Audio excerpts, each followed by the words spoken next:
بسم اللہ الرحمن الرحیم۔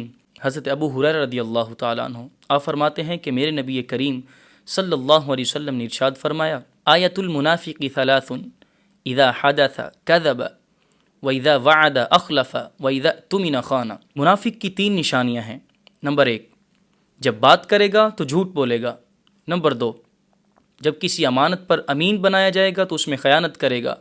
نمبر 3، اور جب وعدہ کرے گا تو وعدہ خلافی کرے گا۔ اگر آپ مزید اسی طرح کی ویڈیوز دیکھنا چاہتے ہیں تو ہمارے چینل نور اسلام پوڈ کاسٹ کو سبسکرائب کریں اور ہماری آج کی ویڈیو کو لائک کریں اور صدقہ جاریہ سمجھ کر اپنے دوستوں تک شیئر کریں۔ وما توفیقی الا باللہ العلی العظیم۔